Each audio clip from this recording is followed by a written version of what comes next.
Okay,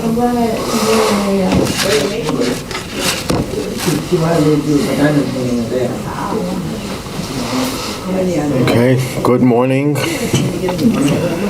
To live as a Jew. The Sabbath, Part 2. Is the microphone on? Is the microphone working? No?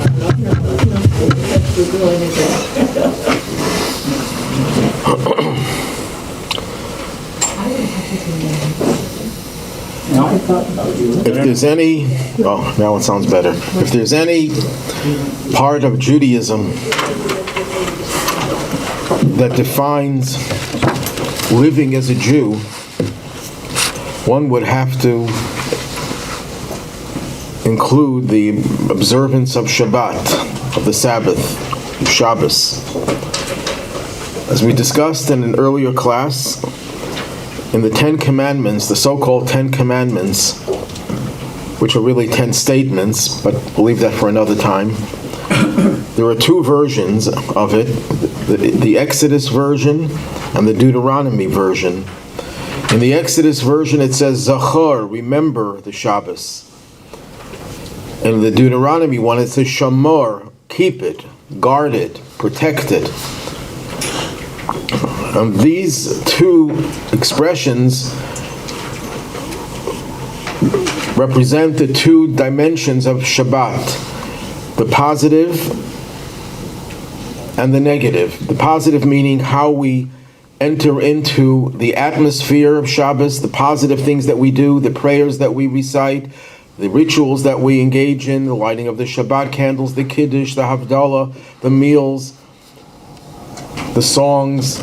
Those are all part of Zachor, of remembering. Remember the Shabbat to keep it holy. And that's what we discussed in an earlier class.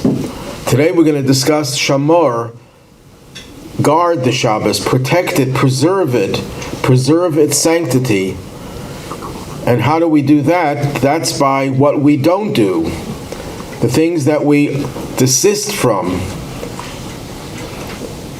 And those include many different activities, most of which are based on biblical sources. And then the rabbis extended those prohibitions to reinforce the prohibitions that are there biblically, so that we are never going to violate the biblical ones.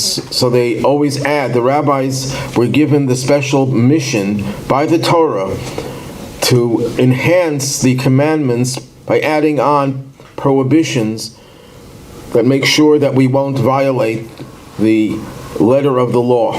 That's the fence around Torah? That's the fence. That's a good way of putting it. That's one of the expressions that are used to describe the rabbinical laws, the fence around the Torah. Just a little anecdote. There was a young man who was moving from Europe to America. And in those days, when you move from Europe to America, usually what happened is when you crossed the Atlantic, you threw your Jewish articles out into the ocean. The new country, America, is different. In America, Jews don't have to practice Judaism. That was a mentality that many had. So this mother, who's sending off her son to America, gives him a prayer book. But not just a regular prayer book, but one that had the prayers in the center. And around the center of the book were commentaries. So he says to his mother, Mom, I'm not a scholar. I'm not going to read the commentaries. I just need the prayer book itself. So she says, well, what's going to happen if I give you a prayer book? Little by little, the pages would start to fray, and the prayers would be erased, would be torn. So I'm giving you with a lot of commentaries around, so anything gets torn, the commentaries will be torn, and the prayers will still be intact. That's a metaphor. Whether the story is true or not, I don't know, but it's a metaphor for the idea that the rabbis, knowing that if you would just have the biblical restrictions, somehow you would eat into them and violate them, so they made additional restrictions. So if you happen to violate something, you only violated the additional restrictions. That's one way of looking at it. At any rate, we have two dimensions to the Shabbat: the Zachar, the remember, and the Shamar, to guard, to keep, to preserve. Now, why is it so important to have restrictions, what you can't do?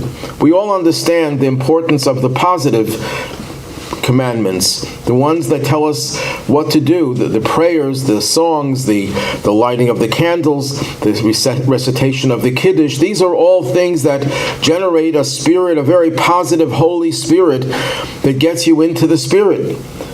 And human beings, we're very much into physical action. Even if you're not in a good mood, if you see someone singing and dancing, it'll make you into a good, change your mood, transform your mood. So we respond to positive stimuli. But why such an emphasis on the negative? Don't do this, don't do that. And a lot of young people turned away from Judaism over the last century or two because they felt there were too many restrictions. Judaism was paralyzing. I can't do this and I can't do that. And these are the things that I enjoy doing. Why can't I just do the things that I enjoy doing on Shabbat? So let's go through a little bit of the philosophy behind the restrictions. Of course, the main reason why we obey the restrictions is because they are commandments, and God commands us to do things, we follow it. But what is the philosophy behind it? So one very basic approach to it is 6 days of the week, God says, I want you to work. Why do I want you to work? Because I want you to be my partners in creation. Yes, I created the universe single-handedly, but now I want you to be my partners. I want you to be like God, like me. Emulate me.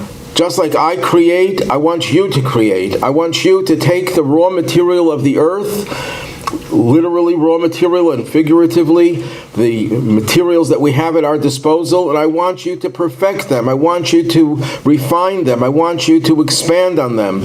I want you to play God, because you are godly. But you know what? That can go to your head, as it does for many people who really think they're God. You know, they tell the joke that what's the difference between, and I hope the doctors won't take offense, what's the difference between a doctor and God? God doesn't think he's a doctor. So it's true about every profession. God doesn't think he's a plumber. God doesn't think he's an electrician. Well, he is actually all of those things. But when we get good at something and we're very creative and we're very successful, it goes to our head. So one day of the week, God says, okay, stop. You're no longer the creator. Withdraw from creating. I am the sole creator, and I empowered you 6 days of the week. But on Shabbos, you return everything to me, that I am the real source of creation and the one who empowers you the rest of the week. So that's what Shabbos is. It's one day of the week when we stop playing God. Yes? Is that also the reminder that we're not lords of the earth, but that we're from the dust, and we will return to dust? Well, in a way, it humbles us. You know, all week long we're building up our own collection of accomplishments, and we're reaching the pinnacle of human achievement. Look what we did. We got to the moon. We send rockets to Mars. We have AI. We have so much going for us. Shabbos is the day that humbles us and tells us, no, you're essentially earth, and you're going to go back to the earth. Yes, that's very true. That's one way of looking at it, a very basic way of looking at it. A deeper way of looking at it is the Shabbat is God's day. God is the king of the universe, and he says, one day a week, I am inviting you into my palace. So all week long, we're like the subjects of the king who run the economy of the country. And we're supposed to be active. If the king discovers that some of his citizens are not active, they're not planting crops, they're not building houses, they're not engaging in construction, they're not really doing anything to make the world a more efficient place, the king would be very upset. But when you invite the people into the palace, you just sit at attention. The person can't say to the king, when the king is standing there or sitting there on his throne, you can't say to the king, you know what, I want to do some of my work. Take out a pad and start scribbling. That would be offensive to the king. You would get your head chopped off. In the presence of the king, you don't do anything. You just sit at attention and wait for him to tell you what to do. And he invites you into the banquet hall, and he serves you a lavish meal, so you have a right to eat it. But in the middle of the meal, you can't just decide that you want to go do your work. But, Your Majesty, all week long you want me to do this work. He says, that's true, all week long, but now you're at my table. Now you're in the throne room. Now you're in the banquet hall. Enjoy my presence and stop doing the things that I charge you to do the rest of the week. On a deeper, more spiritual level, we know that God is the creator of the universe. And how does he create the universe? By saying, let there be light. Let there be vegetation. There are 10 utterances that are recorded in the Torah through which God creates the universe. But on Shabbos, the Torah says God rests. So the question has been asked, if God would let go from his creative involvement in the world would revert to nothingness.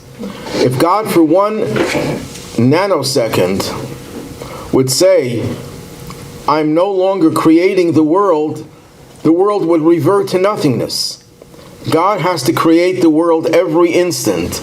Every instant is another creation. The only difference is that the creation, the next second, God creates it in a way that it seems to be a continuation of the second before. But it's really a totally new creation every instant. And if God would stop creating the universe would revert to nothingness. So the question is then asked, if Shabbos is a day of rest for God, that God stops uttering the words through which he creates the universe, then the world should revert to nothingness on Shabbos. And the answer given is that it's true that God rests on Shabbat from speech, but he creates the world through his thought. What's the difference between speech and thought? When you speak, as humans speak, they project whatever their thoughts are out of themselves. Once I say something, you know what I'm thinking. If I just think what I'm thinking, unless you're able to read thoughts and enter my thought processes, you don't know what I'm thinking, because thinking is internal. Speech is external.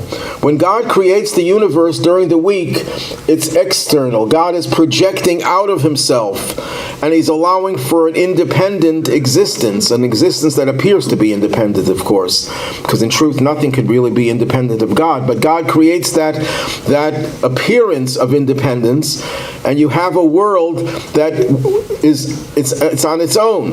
It's left to its own devices. But on Shabbos, God creates the world through his thought. That means we're all within God's thoughts. When you're within God's thoughts, there's no room for action. There's no room for independent activity, because you're not part of a projection outward. You're part of, God is introducing you into his thoughts. You're within his thoughts. So Shabbat is a day when we're not free to create. But what exactly are we not supposed to do on Shabbat? So if you look in the Torah, in the Bible, there's only one explicit verse that says what not to do on Shabbat. It says, Lo tivaru eish, don't light fires in all of your dwelling places. But that's not the extent of it. In the book of Exodus, Moses is now returning from Mount Sinai. with the second tablets. And he gathers all the people. And he says to them, "These are the things that God commanded to be done. For 6 days work may be done, but the seventh day should be holy for you, a day of complete rest to God. Whoever does work on it should be put to death. You should not kindle fire in any of your dwelling places on the Sabbath day." And right after that it says, Moses spoke to the entire community, saying, "This is the thing which God has commanded. Collect from among yourselves a contribution offering for God. Every person whose heart inspires him to generosity should bring the contribution for God." And it goes on to talk about all the contributions. For what purpose? For the building of the Mishkan, the sanctuary, the portable sanctuary. This similar juxtaposition of Shabbat, and the building of the Mishkan appears also in an earlier verse. What does this tell us? So our oral tradition says that the reason why the Torah links the prohibition of work on Shabbat with the construction of the Mishkan, of the tabernacle, the portable sanctuary, is to tell you how to define the word work. So let's do a little bit of an exercise. If I would tell you that I want a definition of the word work, or the Hebrew word melacha, but we translate that as work, there would probably be as many answers as there are people in this room. Everyone would define work differently. Most people would say whatever you do for a living is called work. What you do for your own pleasure, you might not call work. Someone will say, "No, that's not true. I call work anything that involves exertion, that involves labor." And how to define labor would be a subject of discussion, and we would disagree. So if the Torah says don't do work, melacha, what does the Torah mean? So the answer is the Torah means, and the Torah defines work by all of those activities that were involved in the construction of the tabernacle, of the sanctuary. And they list in the Mishnah 39 categories of work. That means that if one violates any of one of those 39 categories, that means that they have done work on Shabbat. By desisting from those 39 categories, that means that you have observed, you have kept the Shabbat. Those are 39 categories. Now, they're not limited to 39 activities, 39 categories of activity. And each category has subcategories in it. So, the number 39 is actually a significant number. When we talk about God's unity, we say God is one, Hashem Echad. In Hebrew, every letter, as we mentioned many times, is also a number. God's name is 26. The tetragrammaton, the 4 letters, is 26. The word Echad is 13. 26 plus 13 is 39. So the idea of 39 types of work that we do throughout the week, the idea behind that is that God wants us to use our work, to use our activities as a way of bringing the oneness of God into society, into the world. But be that as it may, 39 is a significant number. So these are the 39 categories that the Torah prohibits. The rabbis, as I said before, extended it to other areas to protect and preserve these 39. So let's go through some of the 39. We're not going to do all 39. Some of them are more relevant than others. Some of them are more practical and more current and common than others. They're divided into several subcategories. There is field work, which the Talmud refers to as the type of work that we have to do in order to produce food. In the Mishkan, they planted seeds for two different purposes. One purpose was for the dyes. They had to dye the materials with which they built the Mishkan, and dyes have to be, they're vegetative, so they would plant seeds, and you would also cook the dyes. They would also have special flour offerings that were baked. There was bread that was placed on a table every week that was baked. So the process of producing food is one of the categories. And in there are 11 different stages. Sowing, you're not allowed to plant a seed in the ground on Shabbat. But not just planting a seed, that's the general heading. But anything that you do that enhances the growth of vegetation is forbidden on Shabbat. So if you like to water your flower pot, you couldn't do it on Shabbat, because that enhances. If you want to prune your tree, which enhances the growth of the plant, those are the things that would be incorporated under this category of sowing. We're not talking about sowing with S-E-W, that's a separate thing. Then, together with not planting is also plowing. Actually, plowing usually comes before sowing. Before you sow, you plow. So there's a question asked, why does the Mishnah list sowing first and then plowing? We're not going to go into that. But it's a separate category where you soften the earth.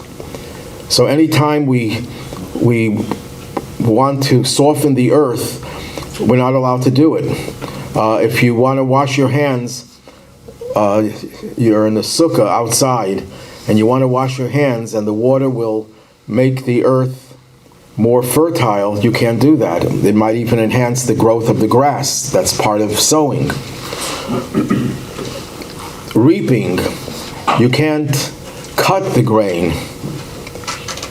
Once the grain, this applies not only to grain, it applies to vegetation, it applies to trees, to fruit. If let's say in your backyard you have an apple tree, and there's a nice, good-looking apple there that's ripe, ready to be plucked, you can't pluck that apple on Shabbat.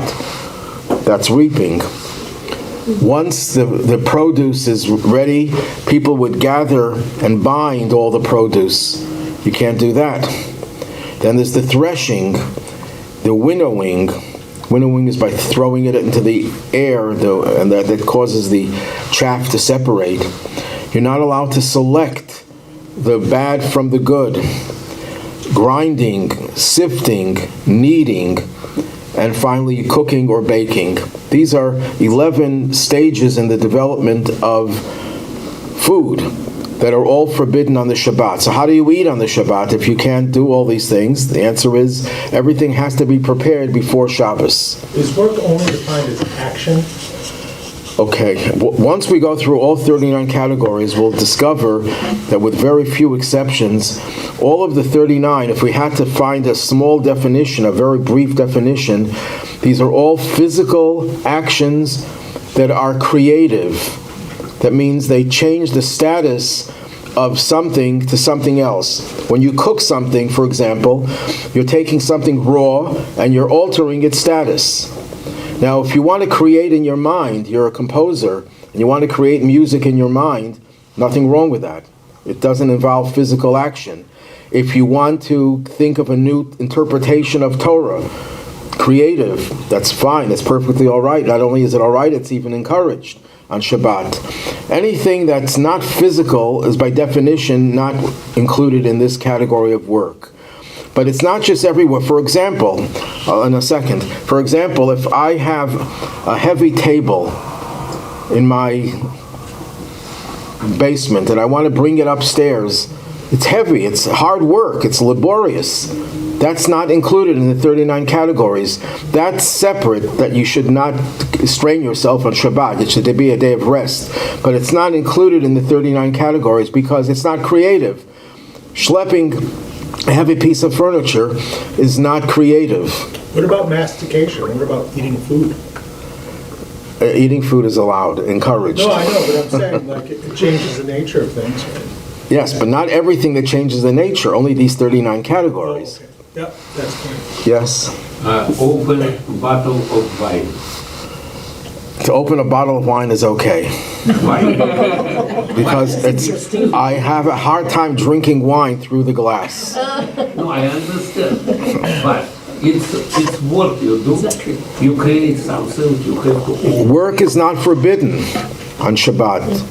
Rabbis, almost all rabbis earn their salary from what they do mostly on Shabbat. There's nothing wrong with working on Shabbat if you define work as things that you do to earn a living. Now, rabbinically, you're not supposed to, let's say if I have a babysitter in my house on Shabbat, I can't pay her or him with money saying, you worked 6 hours on Shabbat, I'm going to pay you whatever it is, $20 an hour. Babysitters would wish to get that. And I'm paying you for those. No, you have to include another day of the week or another time of the week as well, because it doesn't look right to get paid for Shabbat. But that's why rabbis don't get paid just for Shabbat. They get paid for everything they do, even though they do most of their work on Shabbat. There's nothing wrong with working on Shabbat as long as it's not included in the 39 categories. So, speaker in person whom his occupation is speaker about many things. So on Shabbat he have to put here. No, that's what I just said. Rabbis do much of their speaking on Shabbat. There's nothing wrong with that. Now, there is something, it depends what you're speaking. On Shabbat, there's also, besides the 39 categories, there's also another biblical source in the book of Isaiah that says that when you speak on Shabbat, it should be about things that are not business related. You shouldn't be talking about your business on Shabbat. But that's not included in work. That's separate. That's to preserve the spirit of the Shabbat. That's different. But if you earn a living by giving speeches, there's nothing, that's not considered work. Yes? I'm sorry. So when you speak, you explain your idea or you explain your feelings. Yes? Absolutely fine. Yes. So when I play violin, I explain my There's nothing biblically wrong with playing violin. It's not biblical. It's on Shabbat. It's rabbinical. It's not work for me. I know. That's not why it's forbidden. It has nothing to do with work. So can I play on Shabbat? No, you can't. I'm allowed to play violin on Shabbat No, because I don't even know how to hold a violin. it's your business.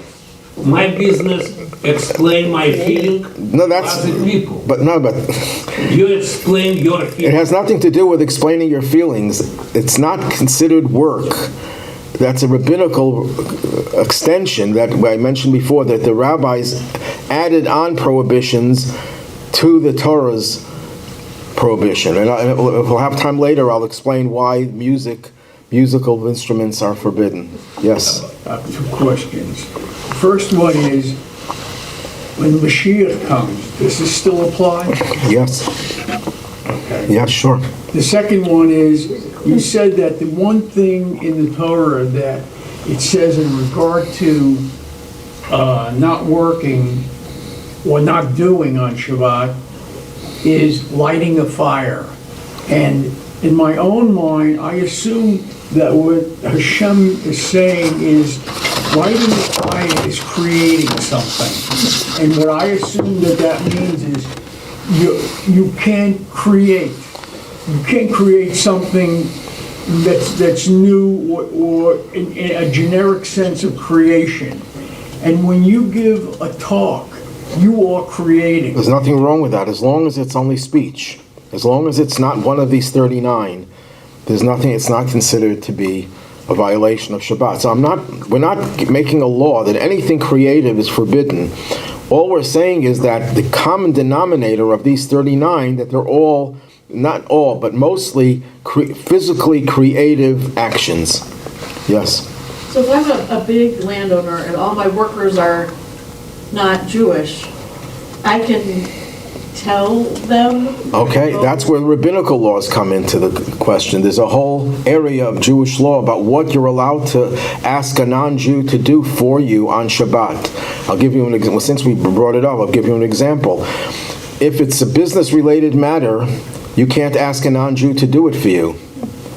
If it constitutes a biblical violation of Shabbat. But let's say a matter of health, you could ask a non-Jew to do it for you. It's a whole area of Jewish law what you can do through the agency of a non-Jew on Shabbat. Some things you could do, some things you can't. But that's all rabbinical, a rabbinical extension of the law. But let's redefine it again. The things that we're not allowed to do are limited to the 39 categories. Those are the biblical prohibitions. The common denominator in those 39 is that they are physical actions, not speech, not thought, but actions. But the actions that change the status of things. They're creative. They change the status. Yes. And in Siddur, when I read about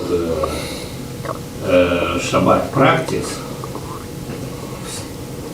all the time I see sing, talk about and play flute, or play harp. All the time play harp. Okay, in the Beis Hamikdash, in the Holy Temple, the rabbinical restrictions did not apply. Because the temple was a place where people were so conscientious, they were so careful about everything, the rabbis did not impose restrictions. Besides the fact that the Torah itself tells them to play instruments on Shabbat in the temple. In the temple, things were different. There were things that were not allowed to do. Let's say lighting a fire, cooking was not allowed. But in the temple, they brought sacrifices every Shabbat. Not only were they allowed to do it, they were obligated to do it. So in the temple itself, and I'm not talking about any temple, in the Beit HaMikdash, the Holy Temple, there were things there that the Torah said was different. I'll give you another example. We're not allowed to wear woolen linen in a garment. The Kohen, the priest, had to wear woolen linen. That was part of their priestly garments. So there were things that were in the temple that were different from the general public. Now those are the things that 1 to 11 was field work. The next 12 to 24 were making materials. For the Mishkan, they had to cover the Mishkan with materials that came from wool. And in doing so, they would have to shear the wool, clean it, comb it, dye it, spin it, stretching the threads, making loops, weaving threads, separating the threads, tying a knot, untying a knot, sewing and tearing. Now, the ones that are most relevant to most of us, because most of us don't do any weaving. How many people have looms in their home? No one here. What is it? Weaving looms. Weaving machines. Strings you work through. String. Weaving, putting the threads together. So that's mostly relevant to people who do those things. But the average person, the ones that relate to most of us, would be tying a knot and untying a knot. So when we tie our shoes on Shabbat, we tie it with a bow, not with a knot, not with a permanent knot. Sewing and tearing in order to repair a fabric. Those are things that are forbidden as well. Then the same thing, yes? When Mashiach does come, and we do continue this, one of the things you said was that anyone who violated it would be punished by death. Okay. In order to get the death penalty in Jewish law, you have to be very creative. You almost have to be begging for it. Because in Jewish law, and it's surprising if they even gave the death penalty to anyone for anything. Because in order to get the death penalty, you have to be warned within a few seconds before you commit the act by 2 witnesses who are qualified witnesses. So let's say you're about to commit a crime that's a capital crime, and 2 witnesses come to you and say, are you about to do this crime? And you say, yes. Well, I'm warning you that if you do it, you will get this and this penalty. And he says, I don't care, I'm still doing it, and you do it right away. If you wait a half a minute, no death penalty. You have to be someone. So and who in their right mind would commit a crime in the presence of two witnesses who warned you without waiting? But if they did, would they be If they did, obligated under and they would to have the death penalty? yes, if they did, theoretically, but it's not going to be possible. In the days of Mashiach, people are not going to want to go against God to such an extent that they're doing it spitefully. You can only get the death penalty if you really do it spitefully. Say, I'm going to do it because I want to make a point, and I'm not going to follow what the Torah says, and I know I'm going to get the death penalty. It doesn't bother me. How many people are going to behave that way? So, and especially not in the days of Mashiach. So it's mostly The Muslim? they're not obligated to observe the Shabbat, and they'll also change. So, getting back to what I was saying before, making material curtains, then making leather curtains, because they also had leather. So you have to trap the animal, you have to slaughter the animal, skin the animal, tan the hide, smoothing the leather, ruling lines, and that leads to cutting. The only thing that's really relevant to most people today is the cutting part. You're not allowed to cut fabric to a specific size on Shabbat. The next one is when they made the beam. What? Can't iron. You can't iron, right? You said specific size, so what about a ragged something? Okay, if you have a piece of paper and you want to rip it, there's theoretically nothing wrong. The only thing that's wrong with ripping is either if you rip it to a specific size you want, or if you have two pieces of fabric that are sewn together and you separate them. That was included in tearing. Or if you are tearing something in order to create an instrument, some type of implement that you are creating by tearing. But if you want to open up a bottle and you have to tear it, there's nothing inherently wrong with that on Shabbat. Then, when they made the beams of the Mishkan, they would always make sure that each beam was next to the other beam the way it was before. You would not just put up beams randomly. And in order to indicate which beam belonged to which beam, you would have to write, you would have letters on each beam. Let's say it would be Aleph and another Aleph, a Aleph and a Beis and a Gimel, whatever. So writing two letters is forbidden on Shabbat, and the same thing would go with erasing as well. Then the putting up and taking down of the Mishkan, building and demolishing. We're not allowed to build structures on Shabbat. And then there's the Mishkan's final touches, which involved extinguishing a fire, kindling a fire, and striking the final hammer blow, the last finishing touches in a creation of something. And then there's carrying. What does the carrying refer to? You're not allowed to carry something from a private domain, from your home, into a public domain, or in reverse, from a public domain into a private domain. Now here's where the misunderstood concept of an Eruv is a good place to discuss. Biblically, you cannot, as I said before, carry something from a public to a private domain, or private to public, or within a public domain. You can't carry anything more than about 6 feet. So if you have a little child and there's no Eruv, you can only carry the child 6 feet, and you put the child down, pick it up, another 6 feet. But you can't just go and carry the child or whatever else you want to carry. Now, what's the definition of a public domain? According to most opinions, a public domain is defined by an area in which the number of people that traverse daily is the same as the number of Jews that were in the desert, 600,000. Most cities don't have that kind of population traversing the roads, and there are other conditions as well. So carrying is no longer, according to most opinions, biblically in effect. because we don't have real public domains. We call them public. They're straight outside. Maple Road is a public domain, but it doesn't really have the full status of public. But the rabbis maintained the prohibition. But the rabbis themselves were lenient, and they said, if you have, if the area is surrounded with walls or legal walls. What's a legal wall? A doorway is a wall also, as part of a wall. So when you put up posts with a wire strung across the top of it, that looks like a doorway. And you can surround the whole area with doorways.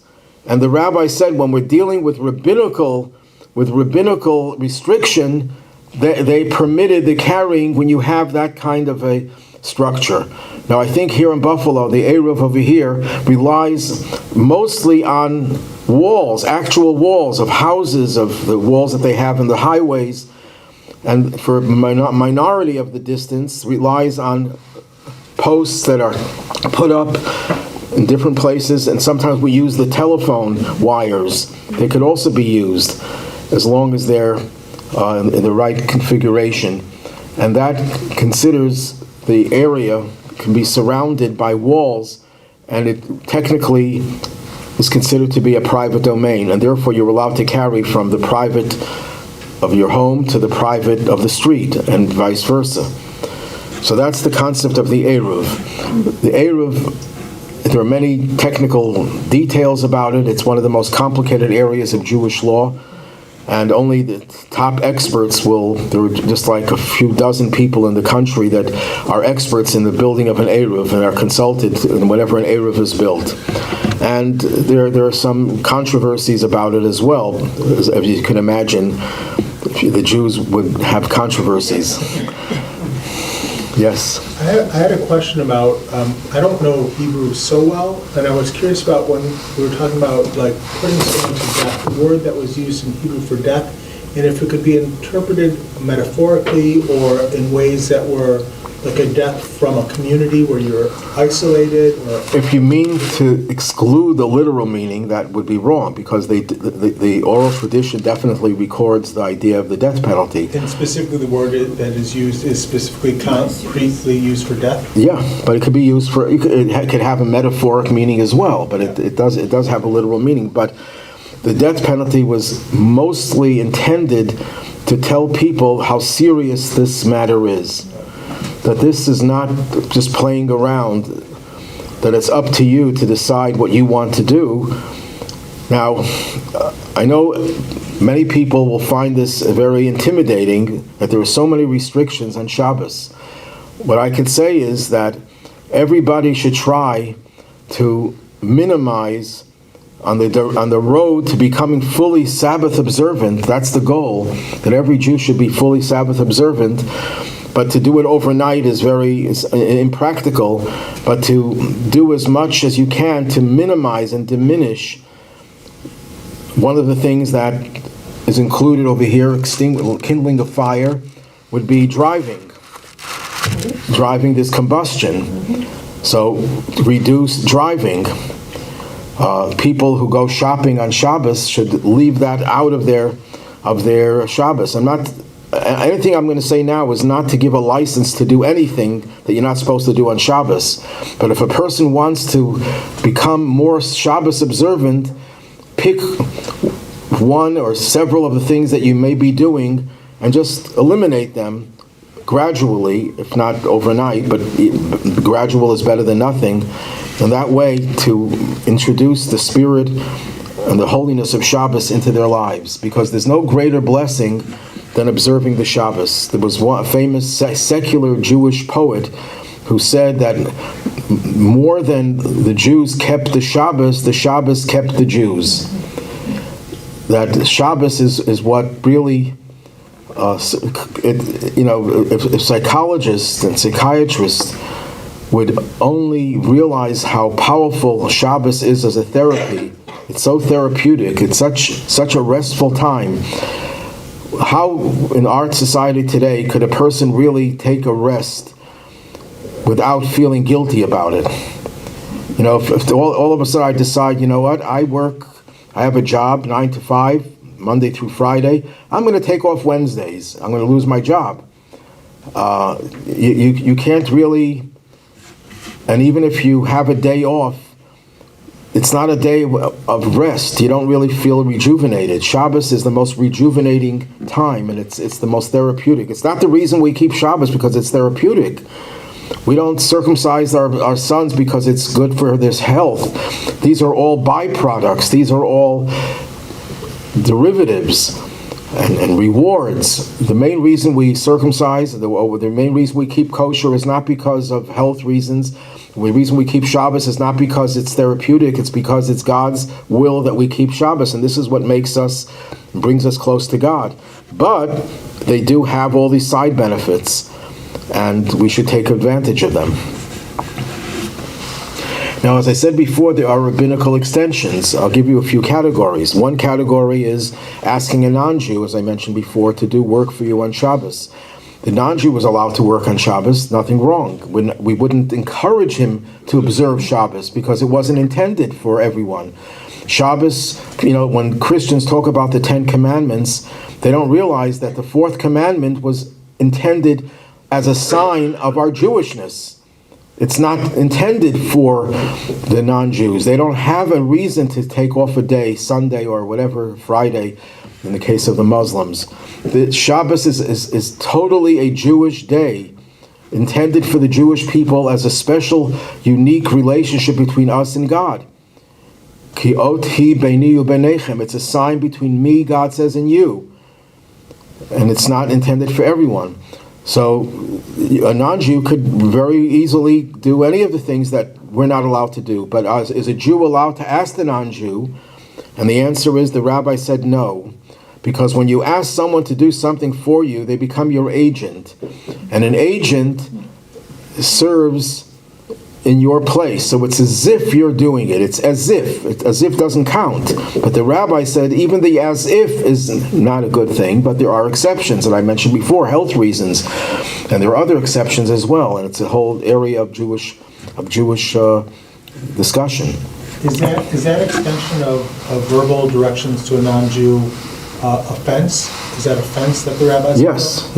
It's all the rabbinical laws are fences. That means they're there to protect. Do it yourself. Another example of a rabbinical extension is called muktzah. Muktzah means handling things that are not intended for use on Shabbat. So we don't handle instruments that are used for things that we're not allowed to do on Shabbat. A hammer, for example. Unless we need the hammer to discipline our neighbors. Only joking. What if a non-Jew makes an offer ahead of time before even Shabbat begins to a Jew? You need me to do this or that? If he's doing it for the Jew, then it's a problem. It's still an agency? Right. Okay. If he's doing it for the Jew. Okay. If he's doing it for himself, for example, if you need someone to turn on the lights and it's dark and you tell the non-Jew, it's dark right now, but he'd like to have some cake. and he turns on the lights because he wants to see where he's going, and he's doing it for himself. Then in that case, it's not a problem. Yes? So what happens if, it's some kind of like an emergency, like your toilet explodes, and water's going everywhere. Can you either fix it yourself, or can you ask your neighbor to fix it? It's on Shabbat. Okay, that's a good question. Right, turn off the water is a good advice, but there are certain things that, in order to fix it, they don't require any type of work. A plunger, for example, most opinions would say that there's nothing wrong with using a plunger on Shabbat. So you can do it yourself, or you could ask someone else to do it. So there are things that you have. That's why you need a rabbi to determine what things you could ask and what things you can't ask.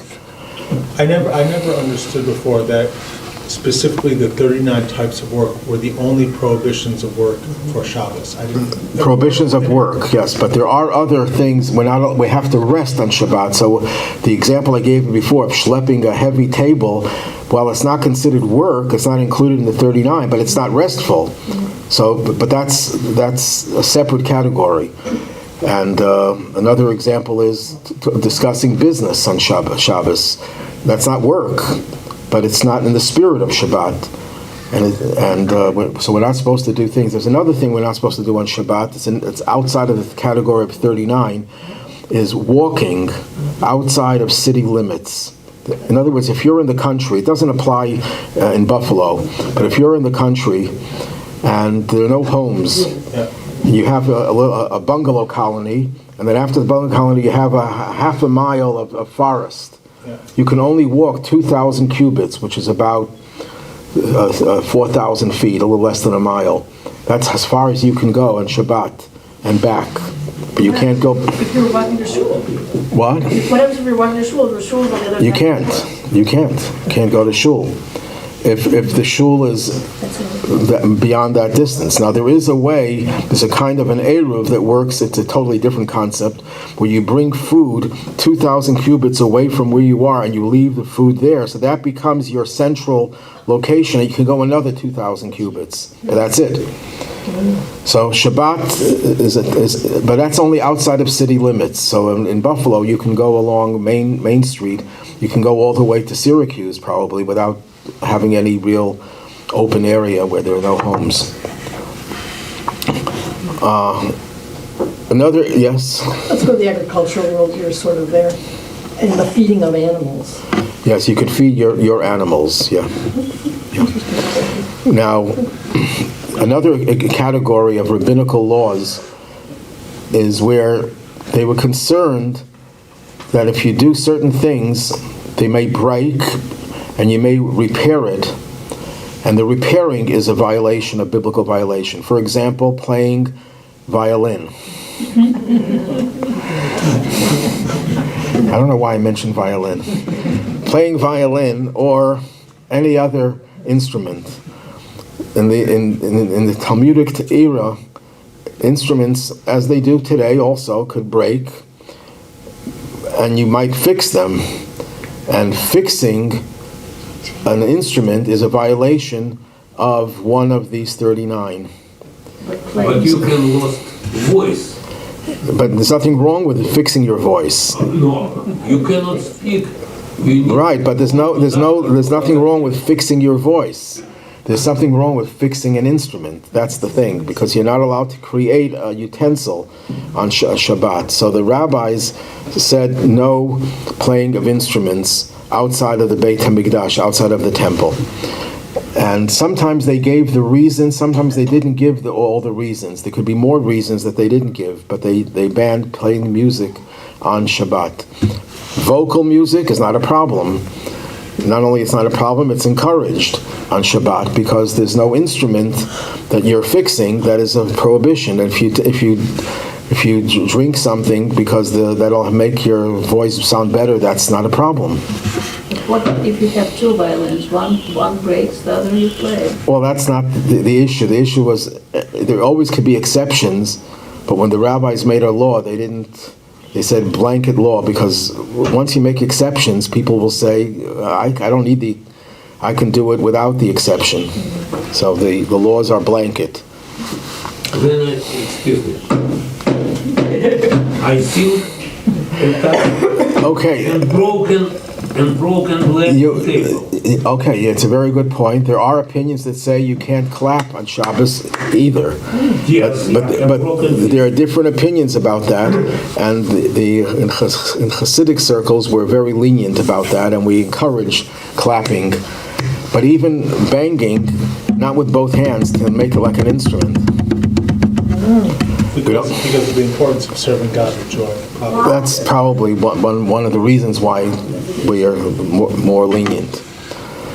So, in conclusion and in short, the whole idea of all these prohibitions, they may seem tedious to some people, and they may seem onerous, because they restrict us. But if you really think about it and you get into the spirit, it's the most liberating feeling to know that there are certain things that just don't enter your mind. It's a time and a place where you could really tune into your neshama, to your soul, and you're not bound by the same things that you're bound all week long. And again, that's not the reason why we do it, because it's liberating, but it also happens to be liberating. And it's not just an idea, but that's something that we say in the Kiddush. In the Kiddush we say that Shabbat is a remembrance of creation, but it's also a remembrance of the Exodus. How does Shabbat remind us of the Exodus? So the simple meaning is that when we left Egypt, God gave us the Torah, in which He gave us all the different holidays. And Shabbat is one of the many holidays. And the holidays in general commemorate the Exodus. But what's the more direct connection to liberation? The direct connection is that when you don't have the right to perform these types of activity, you are liberated from the normal activity of all week long, and it makes your life a lot more exhilarating and exciting, and of course, ultimately, the expression of freedom is something that human beings crave. How many people would love to have a state of peace of mind, a peace of soul, where you have all your troubles go away? I'll just conclude with an anecdote that I told many times. This is close to 50 years ago, when we had a Chabad house on Maple Road, on Maple Mere, corner Maple. That was a ranch house. It still is a ranch house, and we had a Shabbaton there for the alumni of Chabad House on campus. And there were about 50 people that came, and there wasn't enough room in the house for everyone, so a whole bunch of people were in an apartment in Amherst Manor. Some of you might be familiar with Amherst Manor. I was there in Amherst Manor with Leah. And I think you were there. And Friday night, there was a beautiful, Shabbos experience. Everyone was together. There was singing. It was an incredible experience. And there were 5 bedrooms in that building, 4 on one side and 1 on the other side next to the kitchen. And this is now 3 a.m. and someone was standing next to the wall. And by accident, they turned the switch on to the bedroom. And it's hard to fall asleep with the light on. So they asked a little child to turn the light off. Where are you going to get a child 3 a.m.? They had a baby, I think, and the baby was up. So they just asked the baby, push the switch, and the lights were off. 5 minutes later, they again pressed their backs against the wall, and the switch went back on again. So they felt guilty, and they said, you know what, we're not going to shut it off. We're not going to ask the child to shut it off. And they went to sleep. This is like 3 a.m. About 4 a.m., the lights turned off. They extinguished. And they realized something happened, and they opened the door, and they saw the whole kitchen was in flames. And within an hour, the building was gone. Everything in the building was gone. But they were able to, he climbed out of the window. It's a ranch house, and he went all the way around, and he woke everyone up, and he got everyone out. They called the fire department, and they able to save the Torah. There was a new Torah scroll being dedicated. They were able to save the Torah scrolls as well. Imagine, then they all can imagine if the lights would not have extinguished, it wouldn't have awakened them. Who knows what could have happened. But anyhow, now 25 people come traipsing into the Amherst Manor apartment, 5 a.m. And I remember one of the rabbis there, who was from Australia originally, had an Australian accent, and he comes into wakes everyone up. He says, the building was totally consumed.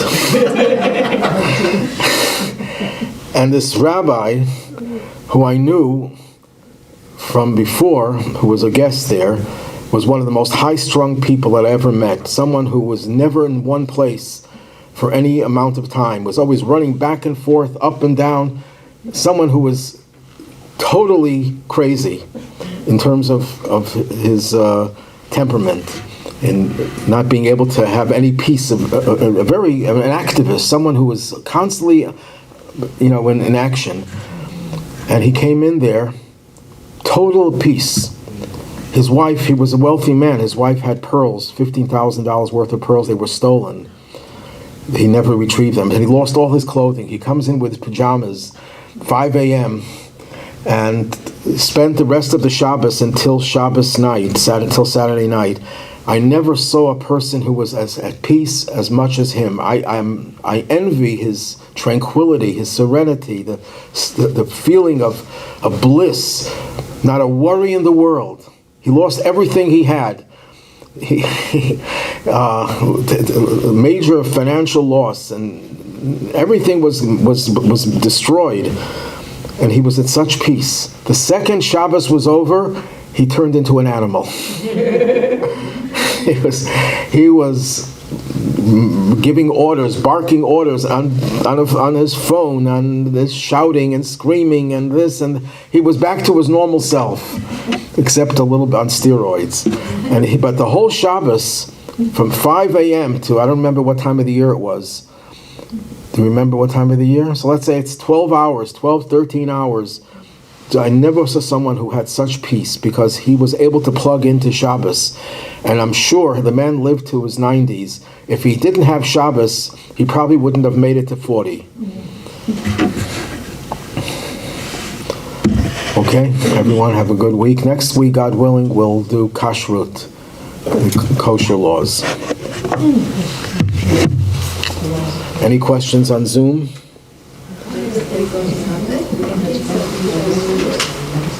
What's next?